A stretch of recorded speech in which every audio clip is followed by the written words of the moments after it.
Latif on 11th October 2023. Based on the confessional statements and technical evidence, law enforcement authorities quickly apprehended the target killers, including Muhammad Umair, who was trying to flee the country on 12th October 2023.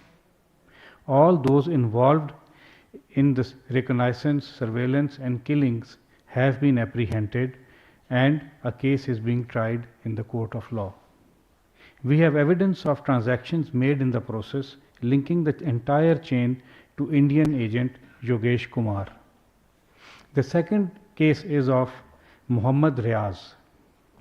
Another Indian agent was involved in the killing of another Pakistani national, Muhammad Riaz, who was assassinated during Fajr prayers in a mosque in Rawalakot on 8 September 2023. Law enforcement agencies tracked the killer, Muhammad Abdullah Ali, and arrested him on 15th September 2023 while boarding a flight at Jinnah International Airport, Karachi. Interrogation revealed that Muhammad Abdullah Ali was recruited and guided by Indian agents Ashok Kumar Anand and Yogesh Kumar. Indian agents utilized social media app Telegram to recruit Muhammad Abdullah Ali, who was asked to locate Muhammad Riaz. Muhammad Abdullah Ali received payments through middlemen based in a third country. He was also provided with weapons and ammunition. After a failed attempt on 7 September 2023, Muhammad Abdullah Ali succeeded in killing Muhammad Riaz on 8 September 2023. The law enforcement authorities apprehended Muhammad Abdullah Ali and his supporters and facilitators from various cities in Pakistan. The case is being tried in a court of law. Based on the confessional statements of Muhammad Abdullah Ali and technical evidence, the investigators quickly identified the facilitators in Pakistan as well as in third countries. We have documentary, financial and forensic evidence of the involvement of the two Indian agents who masterminded these assassinations. We are releasing the passport details of Yogesh Kumar and Ashok Kumar. We have also reached out to the governments of the relevant third countries. As I have said earlier, there are a few other cases of similar gravity at various stages of investigation. The conclusions one is forced to draw from this very serious and disturbing information is that these cases reveal a growing sophistication and brazenness of Indian-sponsored terrorist acts in Pakistan. They fit the pattern of similar cases which have come to light in other countries, including Canada and the United States. Clearly, the Indian network of extrajudicial and extraterritorial killings has become a global phenomenon. Pakistan has remained a target of extrajudicial killings. We are now witnessing an increased sophistication in these operations as revealed in these two cases. It is critical to bring to justice the killers, their facilitators, and financiers involved in these assassinations. Indian agents need to face justice for their extrajudicial and extraterritorial killings in Pakistan and other countries. India must be held accountable internationally for its blatant violation of international law. India's assassination of Pakistani nationals on Pakistani soil is a violation of Pakistan's sovereignty and a breach of the UN Charter. This violation of Pakistan's sovereignty is completely unacceptable. Pakistan remains committed to protecting its people and securing its own sovereignty. Protection of Pakistanis and any foreign national on Pakistani soil is a high priority for the government of Pakistan.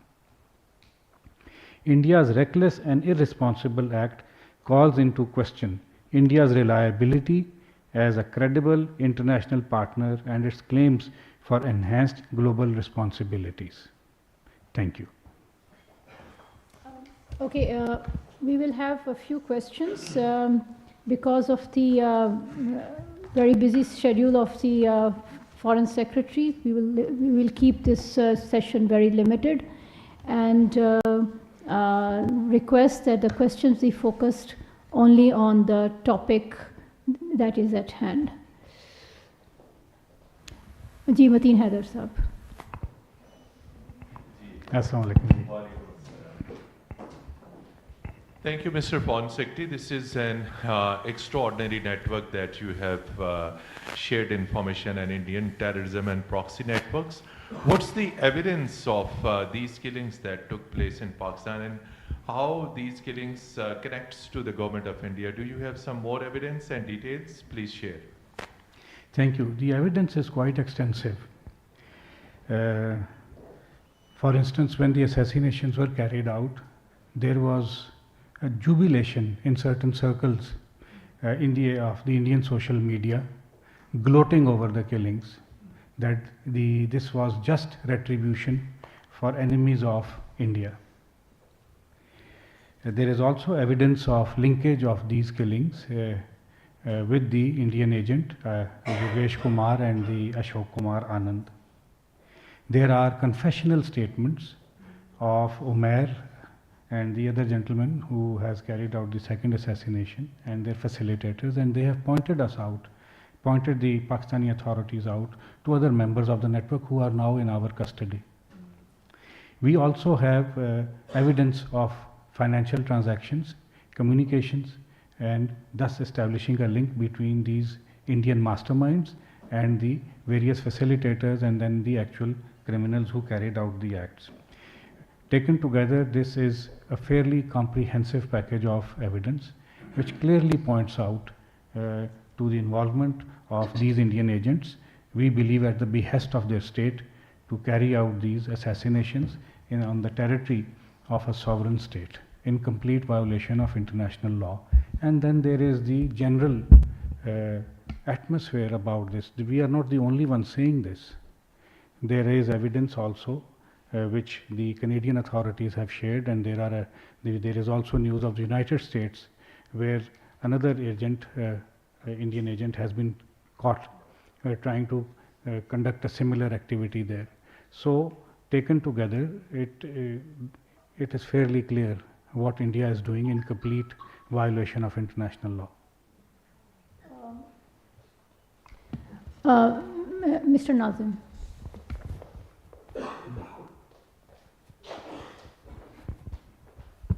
Thank you, ma'am. This is Mohammed Nazim from Anadolu Agency. Do you think are these killings in Pakistan linked to similar events in USA and Canada? So have the investigators found any similarities in these killings in Pakistan? Thank you. The modus operandi, if you look at it, I'm sure you mentioned it, United States and Canada, and what happened. The modus operandi seems quite similar, that instructions are received by Indian agents, we believe, from their headquarters back home. They then go about looking for contacts and contract killers in the local community, and then they execute the crime. In the case of the United States, the agents by chance ran into an informant who then subsequently referred them to an undercover officer in the United States. But the modus operandi seems to suggest that yes, there is a similarity in how these assassinations are being carried out. Ms. Simon.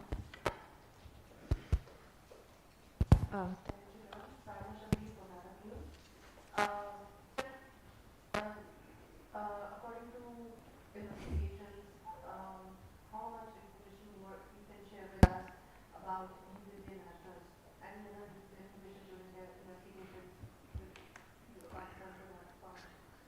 Some information cannot be shared at present because it is of a sensitive nature and impacts on the court cases that are underway.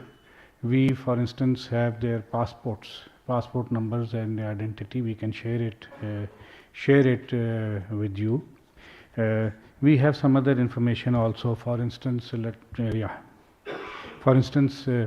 Yogesh Kumar who orchestrated the killing of Shahid Latif Saab, was born on 9th October 1996 in an Indian city, Sri Ganga Nagar in Rajasthan. The other gentleman, Ashok Kumar, we believe was born on 1st July 1958 in Kolia village of Karnataka. Information is also being still gathered, but as I said, some of it cannot be shared, but we have specifics. Okay.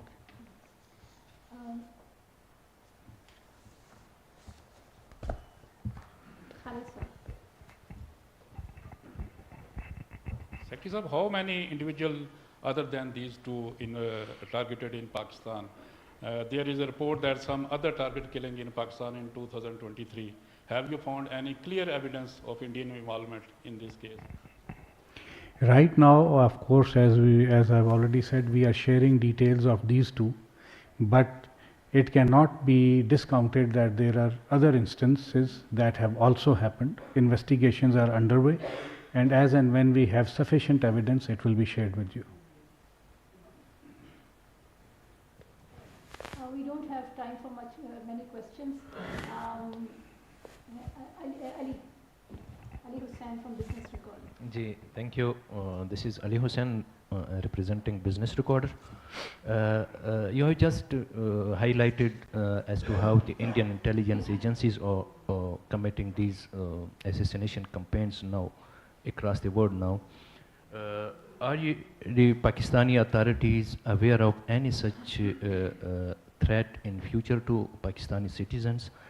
Will the law enforcement agencies be able to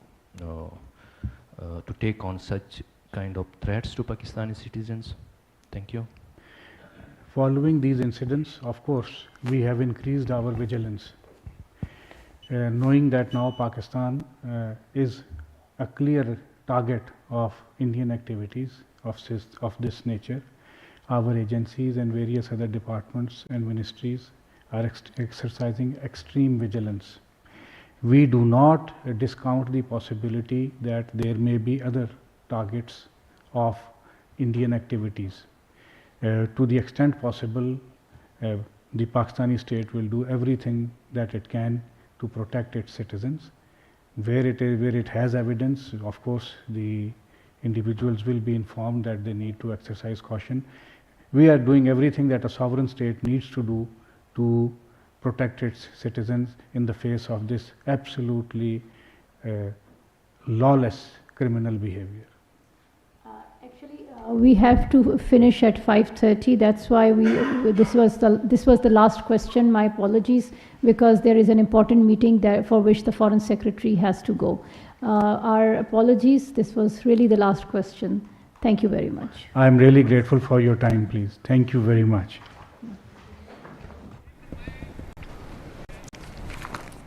secretary खारिजा साइरस सज्जाद काजी इस्लामाबाद में media briefing दे रहे थे। उनका कहना था कि आज हम भारत की पाकिस्तान में जारी मावराए अदालत कत्ले आम की तफसीलात शेयर कर रहे हैं। उन्होंने बताया कि भारतीय एजेंट के मुतालिक शवाहिद मौजूद हैं। शाहिद लतीफ को सियालकोट में मस्जिद के बाहर कत्ल किया गया। शाहिद लतीफ के कत्ल में भारतीय एजेंट के मुलव्वस होने के सबूत भी मौजूद हैं।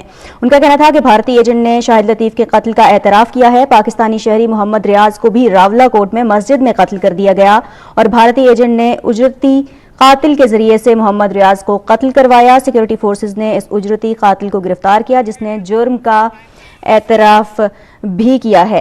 आपको बताते चले, इस वक्त हमारे साथ ब्रिगेडियर रिटायर्ड मसूद साहब मौजूद हैं, दिफाई तज्जियाकार हैं और गहरी नजर रखते हैं तमाम तर